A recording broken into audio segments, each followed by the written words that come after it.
గ్లాస్తో తలుపు ఎందుకు ఎత్తున్నావే? నిజంగా మావయ్య ఇలాంటి వారంటే నమ్మబుద్ధి కావడం లేదు. చిన్నప్పటి నుంచి చూస్తున్నాం కదా, ఇలాంటి వాడే. అంతెందుకు, మా అమ్మని కూడా బ్లాక్మెయిల్ చేసే పెళ్లి చేసుకున్నాడు. అప్పు అది కాదే, నేను చెప్పేది వినవే. చెప్పండి. ఏం చెప్పాలి? ఎన్నాళ్ళ నుంచి సాగుతుంది? ఏంది? ఆ డబ్బులు ఎవరికిచ్చారు చెప్పండి. వచ్చి నీ మొహం మండ. నా పిడత మొహానికి ఎవరు లేరే. నా మాట నమ్మవే. అబ్బా చచ్చాడు. నీకు దండం పెడతా, నేను చెప్పేది వినవే. అయ్యో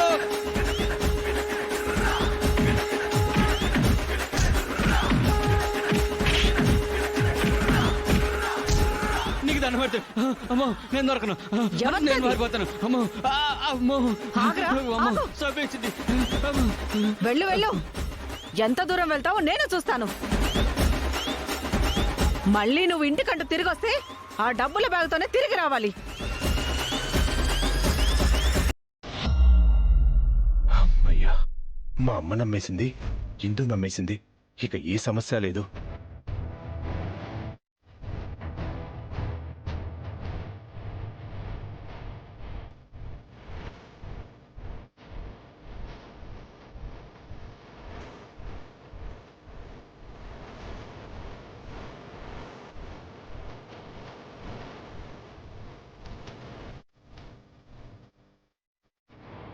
థ్యాంక్ యూ గగన్ గారు. దేనికి? మీరే లేకపోతే ఈరోజు నేను బ్రతికుండేదాన్ని కాదు. థ్యాంక్స్ కంటే పెద్ద పదం ఏముంటుందో నాకు తెలీదు, కనుక థ్యాంక్స్ మాత్రమే చెప్తున్నాను. ఈ థ్యాంక్స్లు వెల్కమ్ల గురించి కాదు నువ్వు ఆలోచించాల్సిందే. నీ మీద మర్డర్ అటెంప్ట్ ఎవరు చేయించబోయారో అది ఆలోచించు. ఇంకెవరుంటారు? ఆ అపూర్వనే. అందుకే కదా ఆ ఇంట్లో ఉండొద్దు, ఆ ఇల్లు నీకు సేఫ్ కాదు అని చెప్పాను. నా మాట విన్నావా? అక్కడుండక ఇంకెక్కడుండమంటారండి? మీరేవైనా మీ దగ్గర ఉండనిచ్చారా? పోనీ మీరు తీసుకెళ్ళిపోతాను అంటే ఇప్పుడు నాన్న నా పరిస్థితిలో ఆ ఇంట్లో వదిలేసి రాగలనా? నేనేం తీసుకెళ్ళిపోతాను అని అనలేదు.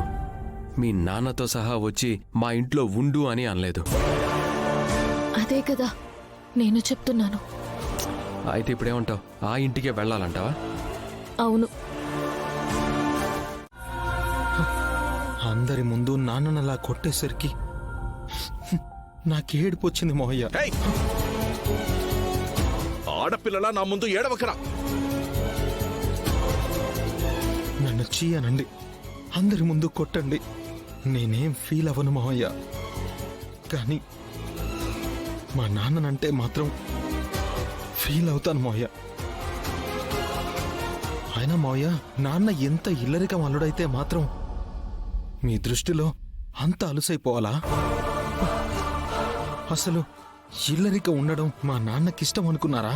ఇష్టం లేకపోతే ఇంకేం చేస్తాడ్రా? తిన్నగా వెళ్ళి పెద్దమ్మింట్లో ఉంటాడు. కాళ్ళ వేళ్ళ పడితే అన్నయ్య కూడా నాన్నతో అడ్జస్ట్ అవుతాడు. తనంతట తనకి ఇష్టం లేకపోయినా పెద్దమ్మ కోసమైనా సర్దుకుపోతాడు.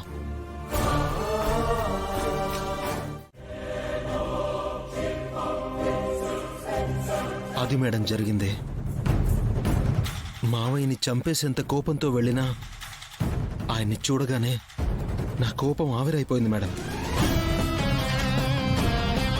ఎందుకంటే చిన్నప్పటి నుంచి ఆయన చేతుల్లోనే పెరిగాను. ఆయన నా కన్న తండ్రి కాకపోవచ్చు, మించిన తండ్రి లాంటివాడు. ఆయనంటే మాకు రెస్పెక్టే కాదు మేడం, భయం కూడా. ఓకే. ఏం రాజేందర్, మరి చరణ్ మాటలు నమ్మొచ్చంటావా? నాకైతే ఈయన మాటలు కొంచెం బిలీవబుల్గానే అనిపిస్తున్నాయి madam.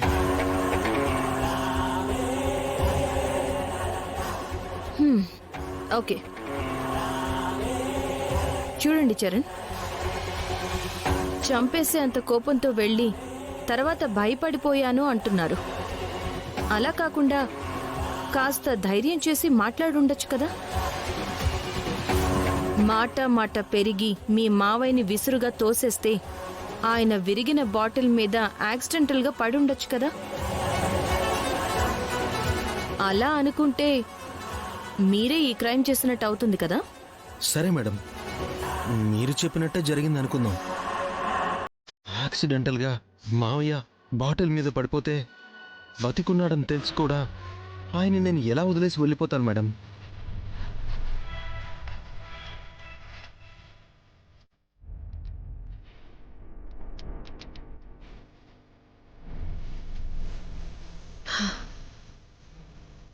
Okay mister Charan, you can go. Thank you madam, వస్తాను. కానీ నేను పిలిచినప్పుడు రావాలి. తప్పకుండా వస్తాను మేడం.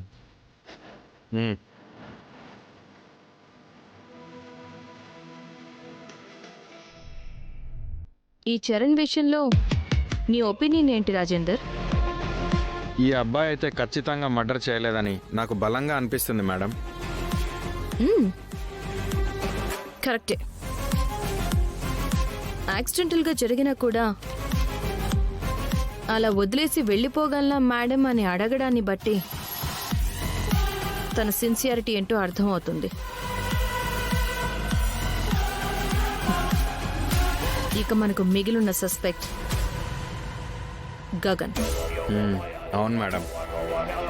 శరత్ చంద్ర ఒప్పుకోడు గనక తన ప్రేమ ఫలించదన్న భయం ఉంటుంది.